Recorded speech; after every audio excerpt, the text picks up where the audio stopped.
안녕하세요. 교육진담 이슈 무엇이든 물어보세요입니다. 되게 이상하시죠? 3분 만에 사람들이 왜 이래 이러면서 묘미죠 뭐. 어쩔 수 없습니다. 네, 다 세상이 이렇습니다. 자, 지난주에 저희가 청취자분들은 제 지난주라는 느낌이 있으시죠? 지난주에 이제 저희가 국어에 대한 어떠한 이야기들이 조금 좀 덜했고, 그 다음에 그 부분에 대한 어떠한 대응, 그 다음에 어떤 과목별 대응, 이것을 이제 오늘 약속드렸으니까 그 약속드린 것에 따른 어떠한 방송을 진행하는 시간을 갖도록 하겠습니다. 아마 전체적으로 지금 현재 고3 학부모님들 뿐만 아니라 고2, 고1 어머님들, 그 다음에 중등 어머님들, 뭐 이 방송을 통해서 이런 형태의 대응적인 형태를 가져야만이 수능에 대한 어떤 흐름들이 보이는구나 라고 생각을 하시면 좋을 것 같습니다. 자, 먼저 국어를 조금 좀 제대로 분석하시면서 지난주 못하신 이야기를 좀 많이 해주십시오. 네, 오늘은 좀 6평의 문항 분석이랄까요? 좀 시험지에 대해서 조금 분석을 해드리려고 하는데요. 일단 등급별로 좀 나눠서 설명을 해드리는 게 조금 더 와닿으실 것 같아요. 네. 일단은 1, 2등급 학생들 같은 경우는 사실 이제 오답률이 낮은 문제를 많이 틀리진 않거든요. 네, 그렇기 때문에 오답률이 높은 문항을 모아서 본인이 좀 분석적으로 공부를 하는 게 가장 좋을 것 같고, 사실 1, 2등급은 본인이 특별히 취약한 영역이 있진 않거든요. 네, 그래서 이제 좀 실수를 줄이는 연습. 지난주에 이제 실수를 줄이기는 힘들다라는 결론이 사실 나왔지만, 이제 국어 같은 경우는 본인이 실수를 할 때마다 그 실수한 문항을 이제 포스트잇에 적어 놓고 자기가 공부하는 독서실 책상이나 이제 집 책상에 다 붙여 놓으라고 전 얘기를 하거든요.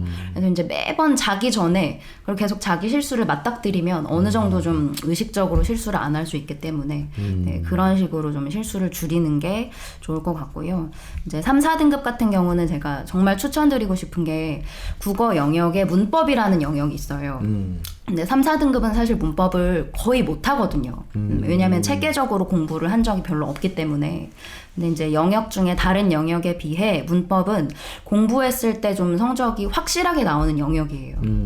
그래서 본인이 체계적으로 뭐 학원 강의를 듣는다든지 아니면 뭐 교재를 사서 공부한다든지 하면 점수가 정말 12점에서 15점 정도가 확보가 되는 영역이어서 문법을 빨리 끝내시는 걸 추천드리고, 그 다음에 성적이 확실히 나오는 게 고전 시가거든요. 그래서 고전 시가도 해석만 되면 이제 문제의 난이도는 현대문학에 비해 좀 낮게 나오기 때문에 고전 시가도 이제 본인이 해석이 안 되는 이유, 뭐 어휘가 부족한 건지 아니면 표현법을 모르는 건지 이런 이유를 찾아서 고전 시가를 완성을 먼저 하면 3, 4등급도 충분히 1, 2등급으로 올라갈 수 있다고 봅니다. 아주 좋은 팁을 말씀해 주셨네요. 그 문법 책 중에 혹시 그 천재교육에서 나온 그 백인의 지혜 화자편 괜찮나요? 네, 그 책은 이제 죄송합니다. 제가 그 책을 살펴봤는데요. 그 책의 장점은 개념을 좀 자세히 서술해 나왔기 때문에 뭐 최상위권 학생들에게는 조금 쉬울 수 있는데 고1이나 고2 아니면 고3 중에 조금 문법 어려워하는 학생들이 보면 개념서로는 되게 훌륭한 책이더라고요. 예, 그래서 제가 그래서 지금 3, 4등급 학생들 이용이 될 수 있지 않을까 이렇게. 사실은 뭐 청취자분 제가 힘들게 저희가 그걸 기획을 해가지고 진행을 해가지고 한번 말씀드려봤습니다. 난이도적인 형태로 비문학 지문의 길이라든가 이런 것들은 크게 변동사항이 없었죠? 길이는 몇 년 동안 지금 계속 굉장히 긴 지문을 유지하고 있기 때문에 길이는 이렇게 딱히 변화가 있는 건 아니고요. 제가 사실 이 방송 5등급 되는 학생도 들을까요? 그럼요.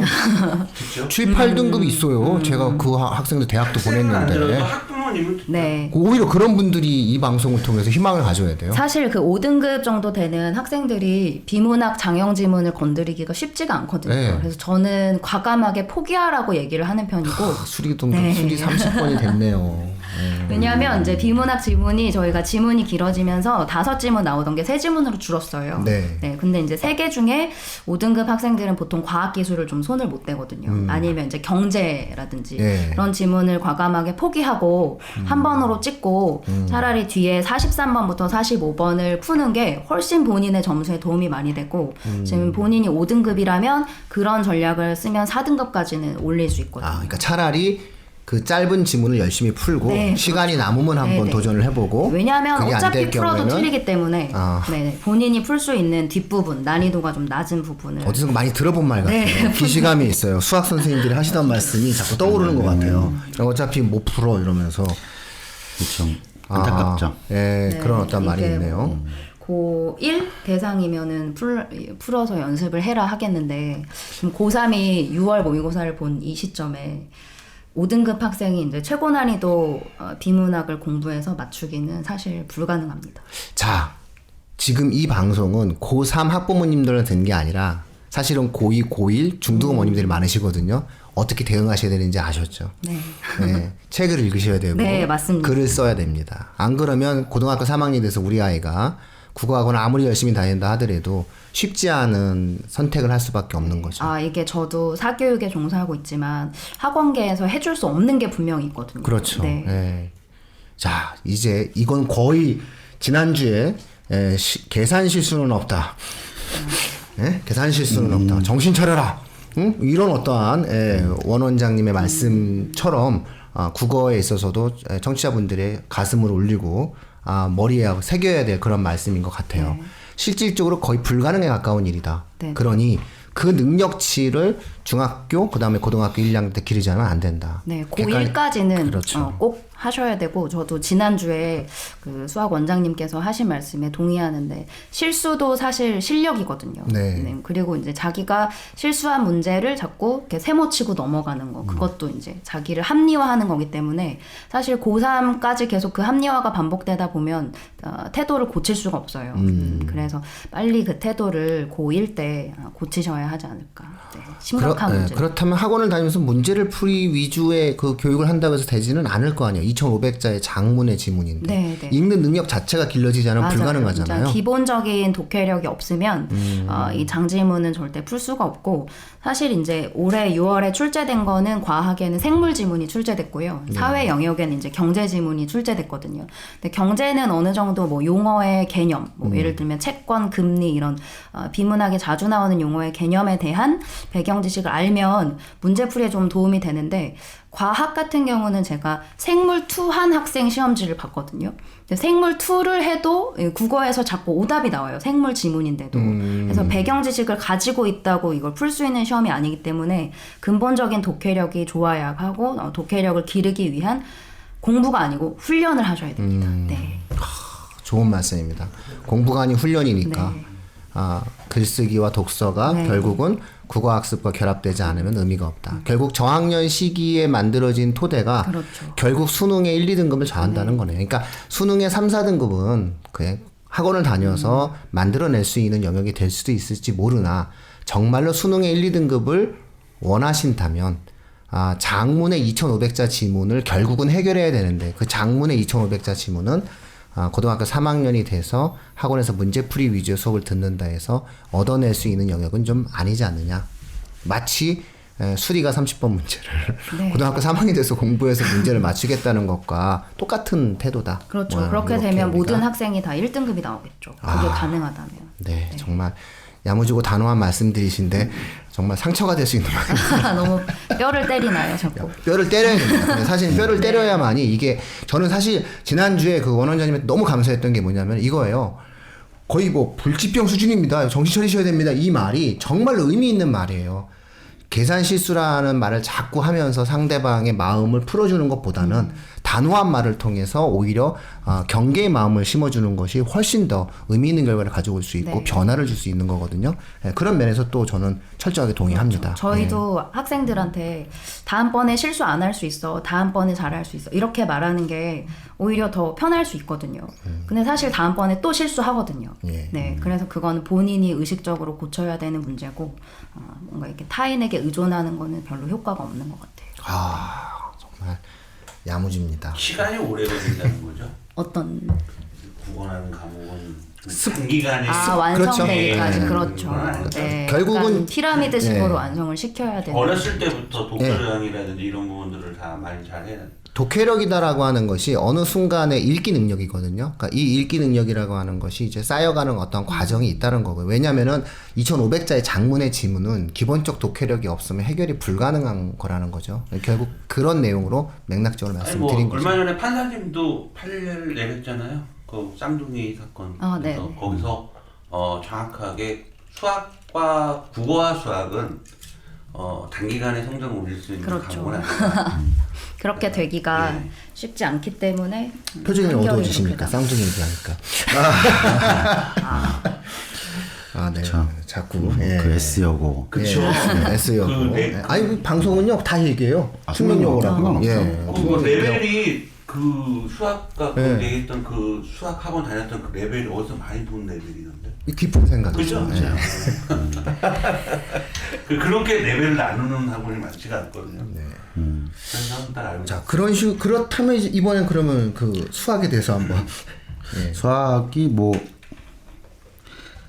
고3 학생들 같은 경우는 공부를 계속 해왔죠. 해오고 이것도 사실은 제가 이런 얘기를 할 때 가르치는 학생들 기준으로 자꾸 말을 하게 돼요. 네. 그래서 그렇게 하셔도 뭐 청취자분들이 또 이해하실 거예요. 그렇습니까? 편하게 얘기하셔야죠.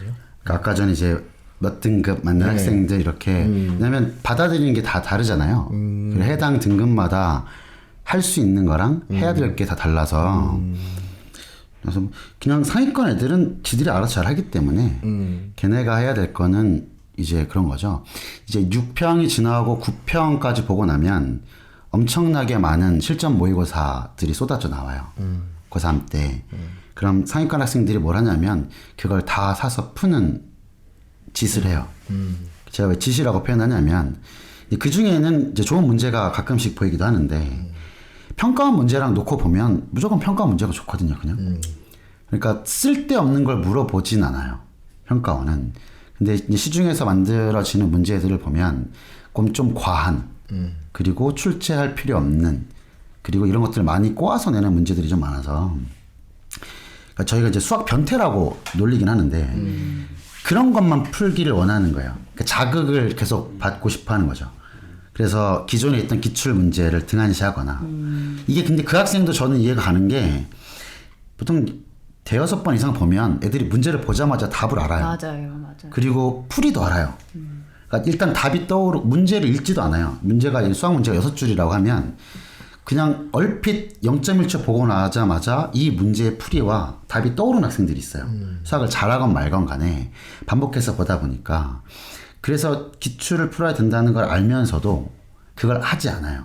혹은 행위를 해요. 그래서 제가 뭘 시키냐면 한 문제를 그 연습장에다가 쓰는 걸 시킬 때가 있어요.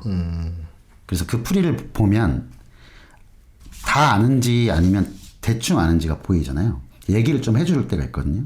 학생들이 예전에 풀었던 기억을 떠올려서 외운 걸 쓰는 거예요. 그걸 쓰고 그냥 자기가 안다고 착각하는 거죠.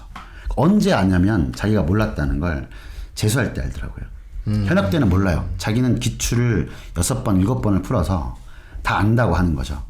그러니까 그 문제를 다시 풀 때 사실 독기가 필요한데 처음 보듯이 한 글자도 빼먹지 않고 읽는 학생이 정말 독하고 잘할 수 있는 친구예요.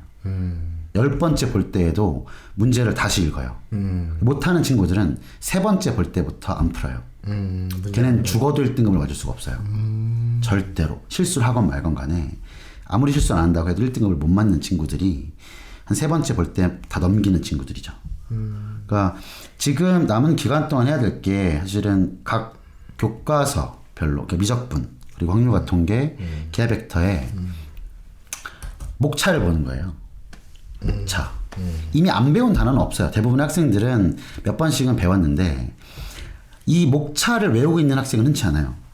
그러니까 목차를 알고 있어야 되고 그 예를 들면 지수록 함수에 어떤 소단원이 뭐가 있고 무슨 방정식이 있고 그럼 그 단원의 주요 개념이 뭐고 그 단원에서 했던 특이한 연산이나 기본 연산들이 머릿속에서 그냥 있어서 말할 수 있어야 돼요. 그러면 삼각함수에서 뭐 탄젠트를 이용해서 푸는 어떤 문제들 이게 정돈이 돼 있어야 되는데 실제로 6평의 그 문제 중에 학생들은 이제 들으면 알 텐데 법선 벡터를 이용해서 풀려고 된 기하 문제가 있어요. 근데 그 문제를 실제로는 미적분으로도 풀 수 있거든요. 탄젠트로 풀 수 있어요. 그러니까 실제로 학생들 중에는 탄젠트를 이용해서 푼 학생들이 많아요. 이제 해설을 할 때도 그 원래 문제의 의도는 벡터 단위로 출제를 한 거니까 법산 벡터를 이용해서 갑자기 너무 표정들이 어두워지시는데 괜찮습니다. 네. 뭐, 딴 생각하면 돼요. 그렇죠. 수학 예이론 계약 들어가다 보면 좀 많은 그럼요. 반응이죠. 뭐 먹을지 그 단원의 핵심 주제들을 다 머릿속에 넣고 그대로 풀었는지를 확인을 해야 돼. 기출을 풀면서. 근데 목차를 외우지도 않고 어떤 단원이 있는지를 모르진 않아요. 그러니까 제가 뇌를 이제 칠판에 가끔씩 그리는데 거기 동그라미 여러 개 쳐놓고 거기가 뭘 써요. 여기 밥, 여기 엄마, 여기 뭐 친구 이렇게 있는데 애들이 수학 내용들이 정리가 안 되고 파편적으로 나눠져 있는 거예요. 고3 학생들조차도. 유기적으로 연결이 다 돼 있는 학생이 고난이도 문제를 풀 수 있는 능력이 좀 길러졌다고 저는 판단하거든요. 그래서 시험을 보고 나서 물어봐요. 이 시험지에서 지금 내가 풀이했을 때 처음 들어본 연산이나 처음 들어본 개념 있으면 말해. 근데 없어요, 그냥. 공부를 하는 학생들이 보면 다 쪼개서 보면 다 배운 거예요. 근데 그 순서를 정비하지 못하거나 그 유기적인 관계를 이해하지 못해서 틀리는 거지 아예 새로운 유형이 나와서 틀리는 게 아니거든요. 근데 지가 틀리면 일단 신유형이라고 해요. 배운 적이 없다고 하거나. 그래서 그런 것들을 좀 정돈을 하려면 자기가 다 안다고 착각하지 말고 개념을 다시 한번 정돈할 때 개념서를 또 보거나 강의를 또 듣는 게 저는 그렇게 효율적이라고 보진 않아요. 물론 필요하면 그걸 하는 것뿐이지 학생들이 이제 정돈을 하려면 교과서 목차를 보고 각 단원에 있는 기본적인 내용과 응용된 내용 그리고 기본적인 형태의 문제들 그때 사용한 연산들을 그러니까 순서도처럼 머릿속에 쫙 그릴 수가 있어야 돼요. 나뭇가지 펼쳐나가듯이 수영도처럼 다 이렇게 말할 수 있는 상태가 되면 그러면 어느 정도 정돈이 된 거고 그렇게 문제를 보기 시작하면 왜 이 문제를 이렇게 접근해야 되고 다음 연산으로 넘어가야 되는지를 말할 수 있게 되죠. 그러면서 점점 수학을 잘하게 돼요. 그게 약간 수험생들이 백지의 목차를 혼자 써보는 것도 도움이 좀 되겠네요. 저는 도움이 된다고 생각해요. 이제 공부를 어느 정도 한 학생들은. 네네.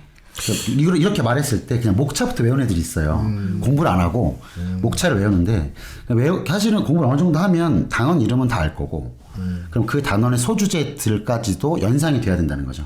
목차를 먼저 외우는 거는 잘못된 것 같아요. 네. 하다 보면 저절로 외워져야지. 맞아요. 자꾸 꼭 뭘 달을 가르치면 손가락 갖고 있어서 손톱이 기네 이런 느낌일 것 같아요. 맞아요. 자, 근데 이걸 갖다가 저학년으로 만약에 내리신다면 어떤 조언을 해주실 것 같으세요? 원장님 같으면 그 예를 들어서 이 부분을 계속 만약에 내린다고 한번 생각을 해보면 지금 중학교 3학년 학생, 중학교 2학년, 고등학교 1학년 학생들도 수능을 볼 거잖아요. 네. 그 아이들이 지금 현 시기에 무엇을 하는 것이 결국 3학년이 됐을 때 더 좋은 결과를 가져올 수 있느냐. 예를 들어서 이제 좀 전에 국어의 경우에는 독서와 글쓰기와 결합되지 않으면 2,500자의 장문 독해를 하는 과정에서 반드시 어려움을 겪을 수밖에 없다. 이것을 감안해라. 이런 걸 저희가 말씀해 주셨듯이 지금 이제 중학생이나 아니면 고등학교 학생들 저학년 같은 경우에 있어서는 어떤 위주로 학습을 하는 것이 바람직할까? 그러니까 사실상 이제 확률 통계와 미적분의 어떤 선택 수능 체제와 결합이 되어지지 않습니까? 네. 그러니까 이런 부분인데 우리가 지난주에도 말씀해 주셨지만 확률 통계 꼭 쉽지 않을 수도 있다. 예, 어렵게 내려면 그것도 한없이 어렵게 낼 수도 있다. 확률 통계 어렵게 내면 다 틀리게 될 수도 있어요. 그건 아무도 손 못 댈 수 있다. 그래서 그렇게 되지 않을 거라고 믿는 거죠. 네. 다 틀리기 때문에. 예, 그래서 세는 거로 가지고는. 예, 그래서 이제 만약에 지금 현재의 그 과도한 선행을 하기도 하지 않습니까? 수학 같은 그렇죠. 경우는. 예, 그래서 그런 부분들에 대해서 아주 콕 집어서 말씀을 좀 드리자면 선행을 어느 정도 범주 속에서 진행을 하는 것이 바람직한가 어느 정도. 그러니까 물론 케이스 바이 케이스 사람에 따라 다르지만 결국은 그러니까 지금 현재의 강남과 교육특구의 가장 대표적인 특징이 수학 선행이 거의 유행처럼 본물처럼 만들어지잖아요. 특히나 영재고 준비하는 학생들 위주로 해가지고 수학 선행의 열풍이 너무나 과하게 지금 진행이 되고 있는 상황이기 때문에 저는 사실은 선행을 반대하는 파라서 제가 수학학원 원장이면 사실은 뭐 속된 말로 돈을 벌려면 네. 선행을 강조하면 돼요. 네. 공포감을 조성하고 예. 어릴 때부터 빨리 해야 되고 반복해야 되고 그래서 이걸 안 하면 큰일 나요. 뒷강을 막 깔아놓은 다음에 듣게 하는 거죠. 어릴 때부터. 저 꼭 수학학원을 한번 해보고 싶어요. 근데 저는 좀 반대로 생각하는 게 아까 케이스 바이 케이스라고 예, 하시잖아요. 그냥 그렇게 되는 애가 있는 거예요. 애가 선행을 해서 수학을 잘하는 게 아니라 잘하는 애가 선행을 해서 잘하는 거거든요. 아. 근데 엄마들은 어떻게 생각하냐면 저 옆집 애 있잖아요. 옆집 애가 잘하는데 봤더니 선행을 미리 하는 거예요. 어릴 때부터. 순서를 좀 잘못 알고 계신 것 같아요. 그걸 미리 알고 있었으면 좋았을 그냥 걔는 잘하는 거라니까요. 아, 원래. 그렇겠구나 생각해보니까 애가 잘하니까 애가 수학을 많이 하다 보니까 선행을 많이 한 건데 선행을 해서 애가 수학을 잘하는 게 아니라 원래 수학을 잘해서 선행을 한 거야. 저는 좀 그렇게 드디어 생각하는 저는 편이긴 오늘 한데 깨우침을 얻었습니다. 근데 평이 필요해요. 선행이 어느 정도 필요한데 그렇죠. 필요하죠. 네. 예를 들면 초등학생들이 요즘 미적분하고 이런 친구들도 있어요. 네. 그럴 필요까지는 진짜 없어요. 그러니까 이게 사실은 어느 정도 선에서 좀 선행을 할 거냐. 이게 공론화 시킬 수가 없는 게 학생마다 그냥 다른 거죠. 근데 문제는 선행을 하면 안 되는 애도 선행을 하고 있다는 거예요. 하면 안 되는 애가 너무 와닿네요. 너무 와닿아요. 왜냐면 제가 그런 학생이었기 때문에 저는 수학을 선행을 빨리 해서 되게 흥미를 잃은 게 있었거든요. 맞아요. 네. 아. 실제 해야 될 때 재미없어진 거예요. 그렇죠. 재미가 진짜 없어지더라고요. 부모님이 사랑해 준 거예요. 그렇지만 저희 해야지. 부모님께서도 미리 아셨다면 안 시키셨을 아니 그러니까 부모님이 사랑 받았으면서 왜 그래? 저희는 저거 있어요. 느림 사랑받는 수학이라고. 아. 느림의 미학에서 얻은 힌트. 어쨌든 좀 학생들이 흥미를 잃지 않아야 고3까지 계속 수학을 할 수 있기 때문에 조금 선행을 많이 하면 잘하는 애들은 정말 잘하고요. 아닌 애들 같은 경우가 만화책 미리 본 것 같은 효과를 좀 내요. 그러니까 만화책을 2번, 3번 볼 때 그러니까 처음에 빨리 보느라고 그렇죠. 대충 보잖아요. 그렇죠. 제가 그래요. 근데 두 번째 볼 때 근데 매니아들은 두 번째 볼 때 되게 자세히 보거든요. 두 번째가 진짜 재밌거든요. 근데 두 번째 볼 때 2장씩 넘겨서 보는 학생들 있죠. 안 세 되죠. 번째 볼 때는 내용 아니까 대충 드르륵 보는. 그러니까 선행을 많이 하고 반복하는 애들 중에 이 둘로 보시면 돼요. 지금처럼 진정한 만화의 매니아는 그렇죠. 두 번째 볼 때 쾌감을 느끼는 거예요. 진정한 수학의 매니아는 선행을 하고 두 번째 할 때 더 꼼꼼히 공부를 하는 학생들이. 세 번째 때는 대사 하나하나를 곱씹으면서 가장 느리게 보죠. 얘는 자면서도 막 수학하는 애들이에요. 그래서. 그래요? 그렇죠. 아, 제가 뭐 제 인생 만화가 있는데 그 인생 만화는 항상 대사를 곱씹어야 되기 때문에 근데 느리게 대충 봅니다. 하는 학생들이 이제 많은 거죠. 그래서 처음에 고등부 이제 올라올 때 상담을 해보면 외부에서 이제 온 학생들 얘기가 뭐 고등학교 1학년 과정을 7번 봤다는 거예요. 시험 보고 이제 들어오면 한 번도 안 본 실력이에요.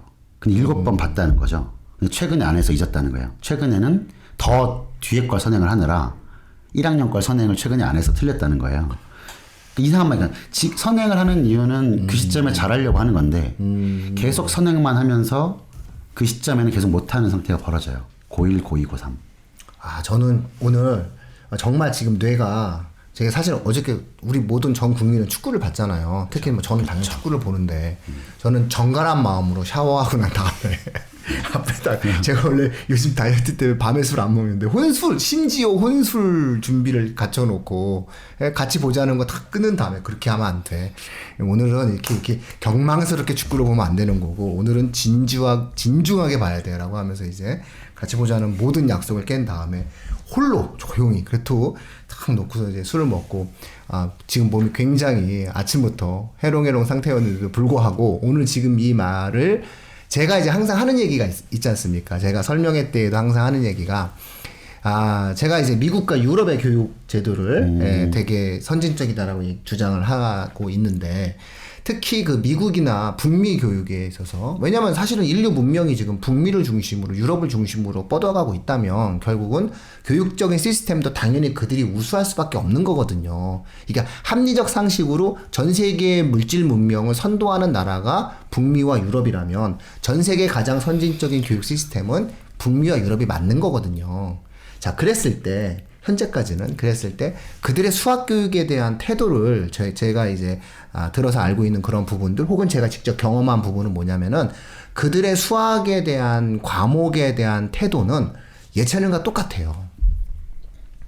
예체능과 수학을 동일하게 평가를 한다는 거예요. 그러니까 예체능과 수학은 그들 세계에 있어서는 같은 거예요. 같다는 게 뭐냐면 그림을 너무 잘 그리는 애는 그냥 야 너는 다른 거야. 피아노를 너무 잘 치는 애한테 넌 쟤랑 다르지. 이런 거거든요. 그러니까 한마디로 얘기해가지고 개인이 너무나 다르기 때문에 다른 개인에 맞는 교육이 이루어져야 된다는 건데 이거를 그대로 적용하는 과목이 수학이라는 거죠. 결국 수학을 재능의 범위로 놓고 본다는 거예요. 재능의 범위라고 하는 것은 개인에 따라서 다른 거잖아요. 재능이 뛰어난 아이는 3학년이 초등학교 3학년이 5학년 문제를 풀게 하는 거고 그게 아닌 학생들은 3학년 과목을 풀게 하는 거고 이런 어떠한 이야기를 제가 사실은 설명회 때도 평소에도 많은 이야기를 하게 되는데 그것이 갖고 있는 어떠한 느낌과 현장 속에서의 이야기를 지금 제가 들으면서 지금 반성한 거예요. 나는 말을 했지. 아직도 피부로 와닿으면서 실감나게 그러한 부분들을 행동해내지 못했겠구나. 결국 선행학습이라는 것에 대해서도 마찬가지라는 거죠. 학부모님들께서 청취자분들께서 내 아이의 수학적 재능을 먼저 파악하시는 게 일단 중요하실 것 같다는 말씀을 오늘 굉장히 소중한 말씀을 오늘 또 들으신 거예요. 뭐냐면은 내 아이의 수학적인 능력에 맞는 선행의 진도와 내용들을 뽑아주셔야 된다. 근데 일단은 뭐 까먹었어요라고 하는 거는 재능이 없는 거죠. 아니요, 근데 저는 까먹는 게 맞다고 봐요. 선행을 하면 예를 들면 고등학교 때까지 공부를 정말 잘했던 친구가 졸업하고 펜을 놔요. 일단 수능을 끝나면 한 3개월 동안 연필을 안 잡아서 3개월 뒤에 와서 그래요. 펜 잡는 걸 잘 모른다. 그렇죠. 노느라고 그렇죠. 다 까먹어요. 정말 잘했던 친구인데도 다시 자기가 이제 수학을 하려고 했을 때 하물며 이제 더 어린 친구들은 그렇죠. 배우고 나면 시간이 지나면 또 잊고 다시 공부하고 하는 게 맞는데 아까 이제 국어 선생님 말씀하신 것처럼 어릴 때 선행을 해버리니까 그게 흥미가 떨어지는 거예요. 새로운 자극이 아니고 자기가 그래도 옛날에 했던 거니까 이건 안 해도 돼라는 생각을 하거나 재미없어지는 경우들이 많죠. 자, 이 부분에 대해서는 나중에 한번 또 특별 방송을 해서 또 한번 모시겠습니다. 네? 벨기에 맥주. 제가 지금 원장님은 벨기에 맥주를 제가 지금 꼬드겼고 지금 이쪽 그 과학 원장님과 위너스 손 대표님은 평소에 어떠한 친하다는 이유 하나로 지금 윽박지르듯이 지금 이야기했고 희선쌤은 사정했고 이렇게 해서 진행이 된 겁니다. 그래서 아마 이 부분은 조금 지금 그 6월 모의평가 우리가 흔히 이 부분에 관련된 어떤 주제보다 더 깊게 들어가는 어떤 색다른 주제니까는 정말 이것에 대해서는 대화를 많이 나눠보고 싶어요. 대한민국 수학교육에 대해서는. 그래서 거의 한 10부작 정도로 한번 다뤄보고 싶으니까 그런 어떠한 내용들을 가지고 우리가 또 한번 이야기하는 시간을 갖게 되고요. 어쨌든 오늘 청취자분들은 잠정적 결론을 내리신 거죠. 선행은 해라 마라의 문제가 아니라 내 아이가 감당할 수 있냐 없냐의 문제니 내 아이에 대한 역량 파악을 먼저 하시라. 뭐가 좋다 뭐가 나쁘다의 문제로 판단하지 마시라 라고 하는 아주 굉장히 중요한 결론을 내렸다. 저학년 어머님들은 그렇게 판단하셔야 되겠죠. 그게 이루어지지 않았을 때는 역시 이 학생이 3학년에 올라갔을 때 수능에서의 어떠한 고득점이 만들어지는 과정 자체가 어렵지 않겠느냐. 어차피 트렌드도 바뀌어서 어디서 뭔가 갑툭튀가 나와가지고 애를 흔들 수 있는 문제가 나올지 모르는 상황에서 이런 거 자체가 어려워진다. 이렇게 좀 정리할 수 있을 것 같아요. 자, 이제 과학입니다. 자, 네. 과학은 어떻게 해야 되죠, 이거? 네, 뭐 사실 저도 이제 여러 가지로 준비를 많이를 했는데 그러니까 결론적으로 얘기하면 다 이제 뭐 케이스 바이 케이스가 되다 보니까 제가 과목별로 팁을 딱 한 가지씩은 꼭 드리고 싶었습니다. 왜냐면 감사합니다. 네네. 먼저 물리는 똑같은 계산 문제를 할지라도 풀이 방식이 다양하게 나오고 있으니까 흔한 말로 그래프를 그려서 풀어도 되고 식을 써도 되는 문제라면 반드시 두세 개의 다른 유형으로 반드시 풀어봐라. 그래서 매번 나오는 그런 기출 문제 중에서 유명한 문제들은 절대 풀이 하나로 이렇게 그냥 외우다시피 풀어버리면 이번 6평처럼 뒤통수 당한다. 이게 이제 물리의 첫 번째 팁입니다. 네. 그 문제집에요. 과학 문제집 해설지에 보면 풀이가 여러 개 나오는 책도 있나요? 거의 없죠. 그러면 이제 본인이 여러 개 방법을 시도를 해봐야 되는 거죠. 그렇죠. 네, 근데 고3 정도에 사실 제가 말씀드린 이 물리를 잘하는, 그러니까 이 정도 수준 친구라면 한 2등급 수준의 친구들을 얘기를 하는 거예요, 사실은. 근데 그 밑에 있는 친구들은 좀 계산에 대한 연습은 어쩔 수 없이 수학처럼 뭐 해야지 그 다음 단계로 넘어갈 수 있는 거니까요. 그래서 제가 물리 거기는 이렇게 말씀을 드립니다. 네네. 그리고 다음은 이제 화학을 말씀을 드리면, 화학은 아까 제가 너무나 당황했던 내용이 그거였어요. 외우지도 않아도 되는 건데, 왜냐면 주어진 자료 가지고 문제를 풀면 되는 건데 시간이 없다 보니까 차라리 그거를 외워버리자. 아주 대표적인 게 제1 이온화 에너지, 제2 이온화 에너지 한 20개 정도는 외워라. 그러면 최소한 2분 내지 3분은 벌 수 있으니 그거 가지고 어려운 계산 문제 역시 하는데 쏟아부으면 충분히 따라갈 수 있을 것이다. 이게 이제 물리하고 화학의 제가 팁이고요. 생명하고 지학은 좀 지엽적인 개념들 때문에 애들이 점수가 안 나오는 경우가 많으니까 단순 기출 문제에 좀 매몰되지 말고, 아까 말씀드린 수능 특강, 수능 완성, 연계를 올해 거 말고, 올해 거 당연한 거고 작년 거, 재작년 거도 해서 충분히 구할 수 있거든요. EBS 홈페이지 들어가면. 그래서 3년치는 반드시 꼼꼼하게, 그리고 문항 분석 다 해가면서 개념을 정리를 해라. 그러면 어려운 문제 풀 수 있는 이제 노하우도 생기는 거고 충분히 답을 찾을 수 있을 것이다. 그래서 생명하고 지학 같은 거를 가르칠 때 제가 애들한테 흘리는 힌트가 하나 있어요. 니네 요 문제 기출문제 본 거 같지? 그럼 애들이 봤다라고 얘기를 하거든요. 근데 미안한데 이 기출문제는 3년 전 수능 완성에 나왔던 문제야 라는 게 전 많이 보여요. 그래서 반드시 예전 수특수항을 꼭 정독을 하는 게 제 이제 나머지 시간의 팁입니다.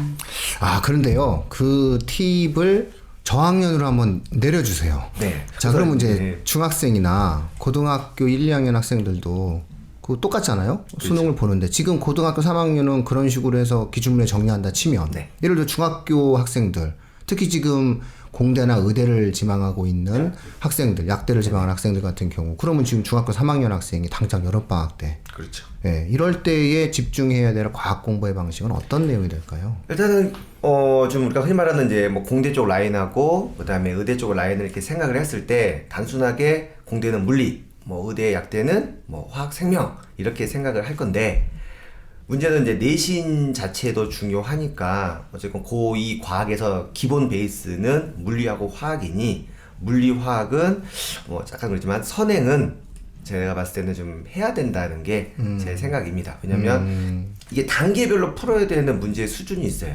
근데 그런 단계별 문제는 막상 내신 대비할 때는 그걸 풀 시간은 없거든요. 그때는 거의 고3 수준의 문제를 풀어야 우리가 원하는 그런 공대 의대의 라인이 만들어지기 때문에 지금 현재 중3이라면 과학은 기본은 물리 화학이다. 의대를 가는 학생들은 내신에서 생명에 대한 압도성이 있어야 되지 않나요? 저는 굳이 그렇게 생각하지는 않아요. 근데 보통 이과를 갈 때 의대 가는 친구들은 그럼 당연히 물리 화학을 선택하지 않겠죠. 네. 내신으로 화학하고 네. 생명을 할 건데, 이번 바뀐 생명의 좀 특징이 많이 어렵게 나오지는 않을 것 같아요. 전체적인 분위기는 좀 쉬워졌거든요. 그러면 내용이 쉬워졌다고 문제가 쉬워지느냐, 또 그런 건 아니니까. 대신 어쨌건 부담되는 과목은 물화니 물화를 좀 베이스로 깔고, 생명은 조금 공부에 여유가 좀 있는 친구들은 혼자서 한번 정독 정도만 해도 중3이라면 고1이라면 따라가는데 큰 무리는 없을 것 같다는 거죠. 물리 화학을 선택 안 할 수 있어요. 물리 지학. 그렇죠. 이제 물리 지학으로 가는 친구들도 이제 그럼 대신 이제 물리는 해야 되는 거고, 지학도 생명처럼 많이 어려워지지는 않을 거, 내용이 안 어지니까 그거를 살짝 정독 정도 하면 이제 기본적인 선행은 된다는 거죠. 아, 근데 이제 예를 들어서 입시 제도적인 측면을 놓고 본다면, 네.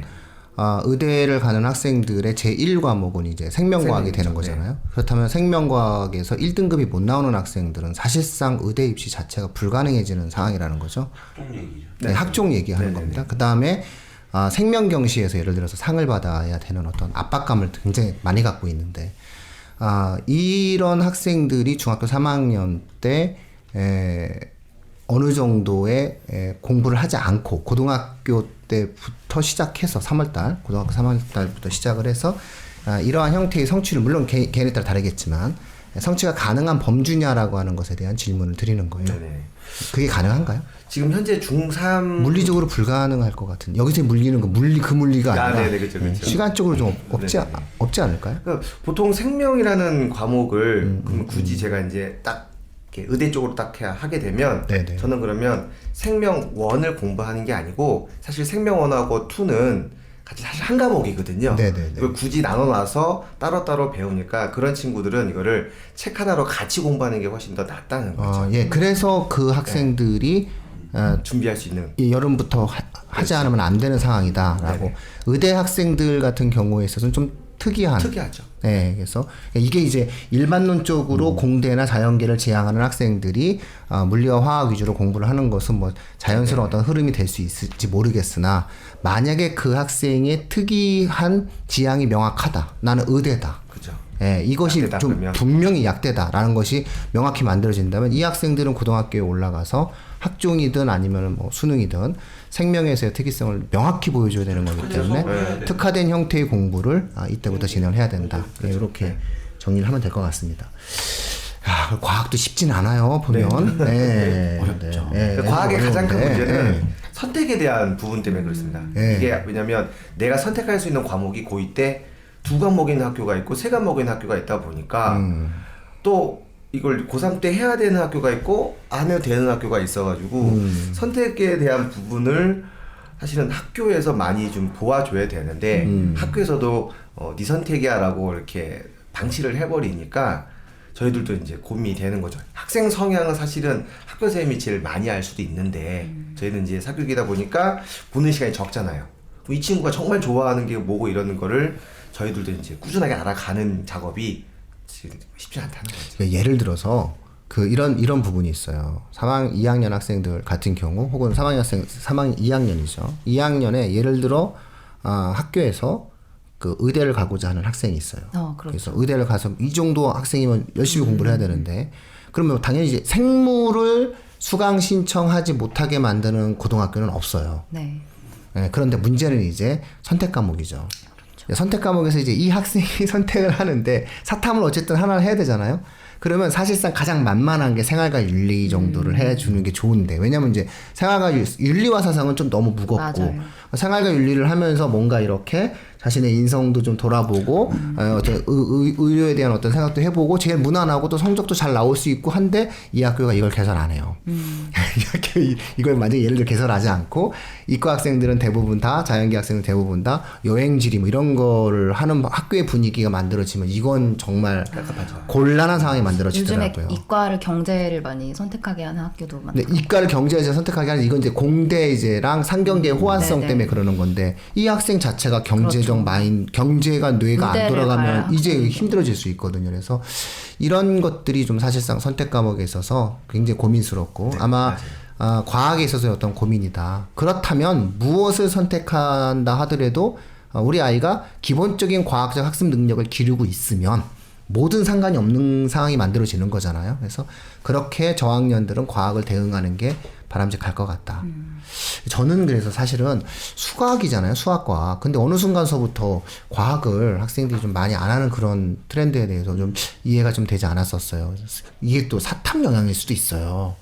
예, 사탐은 진짜 아니 애들이 하는 학생들에게 웃으면서 하는데 저기 9월 끝나면 하려고요. 예전에 가장 제가 이제까지 들은 말 중에서 제일 애한테 충격적인 말이 뭐냐면 9월 끝나면 시작해야죠. 이러는 거예요. 아니 9월에 테스트를 해야지 했더니 자, 일단 바쁘니까요. 마지막까지 한번 해보고요. 수학을 해보겠다는 거죠. 그래서 뭐 제가 9월 이후에 한번 해볼게요. 이렇게 얘기를 하는데 제가 진짜 웃겼었어요. 근데 결국은 사탐은 사실 단기적으로 막 공부라는 그런 습관이 만들어지고 이런 것들 때문에 과학도 좀 영향을 받는데 사회와 과학은 조금 결이 다르지 않느냐. 그래서 과학은 조금은 사회보다는 좀 진중하게 긴 안목과 호흡을 가지고 공부를 하는 것이 좀 좋지 않을까 뭐 이런 어떤 말씀을 드려볼 수 있을 것 과탐을 같아요. 미리 하는 게 저는 맞다고 봐요. 저 말씀하신 대로. 왜냐면 좀 전에 대표님 말씀하신 대로 9편 끝나고 과탐 집중하는 애들 있거든요. 그때 그럼 거기에 집중하느라 다른 과목 비중을 줄여요. 그렇죠. 그래서 그 전에 예를 들면 수학을 완성해놨다고 해도 8월, 9월부터 시작해서 과탐에 힘을 다 쏟느라고 다른 거 밸런스가 깨져서 성적이 흔들리는 친구들이 있어요, 수능에서. 아, 좋은 지적이죠. 실제로 그런 친구들도 있어서 미리미리 다 해놓고 평가원 시험 볼 때마다 자기 실력 검증하고 부족하면 보완하는 게 과목 밸런스 맞추고 하는 게 되게 중요할 것 같아요. 제가 그 이과 전문 기숙학원에 있었잖아요. 예. 5년 동안. 아, 그렇죠. 공기만 했다고 항상 저한테 얘기했잖아요. 재생들이 오잖아요. 그러면 고3 때 본 성적표 먼저 보잖아요. 그러면 하나가 진짜 과탐 성적이 굉장히 안 좋았어요. 네. 과탐 때문에 재수하죠. 네, 그러니까 수학 저는 이과생 수학 때문에 재수하는 줄 알았는데 의외로 60, 70% 정도가 수학보다 과탐 때문에 재수하는 그게 많아요. 그러니까 동일 등급의 수학에 비해서 과학이 부족할 때 하는 게 많죠. 재수죠. 이것만 올리면 된다 생각해가지고. 그리고 저는 학생한테 얘기하는 거죠. 미리 좀 하지 그랬어. 미리 좀. 응? 그냥 미리 좀 해두면 좋지 않아? 이렇게 얘기를 하는 거죠. 그래서 모든 시험은 버릴 게 없는 거죠. 우리가 흔히 이제 계륵이라고 해가지고 먹자니 좀 그렇고 버리자니 좀 그렇고 이런 어떤 과목이 있다고 하지만 사실 수능에서 계륵은 없어요. 모든 것이 어떤 정합적인 형태의 결과로 만들어지는 정량화된 평가이기 때문에 모든 과목들에 대해서 완전한 형태의 역량을 표현해내고 그 능력을 검증받는 시험이기 때문에 그런 것들에 대해서 자기 자신에 대한 어떤 습관을 만들어가는 것은 중요한 문제다라고 볼 수가 있겠죠. 야, 이 긴 시간 동안 정말 감사합니다. 예, 오늘은 요 정도로 제가 보내드리겠습니다. 청취자분들에게도 굉장히 많은 도움을 많이 드리셔서 감사드리고요. 자주 좀 오셔서 좋은 말씀들 많이 나눠주셨으면 좋겠고요. 청취자분들 이분들 다 자주 올 수 있도록 댓글 막 축축 올려주시면 이분들 댓글 볼 거거든요. 댓글도 좀 축축 올려주시고 정말 다음에도 또 와서 좋은 말씀 해주세요라고 막 응원의 글도 좀 많이 부탁드리도록 하겠습니다. 자, 오늘 교육진담 입시 무엇이든 물어보세요. 1, 2부로 진행되었었던 6월 모의평가에 대한 구체적 대응과 저학년이 바라봐야 되는 6월 모의평가에 대해서 마치도록 하겠습니다. 다들 고맙습니다. 예, 고맙습니다. 고맙습니다.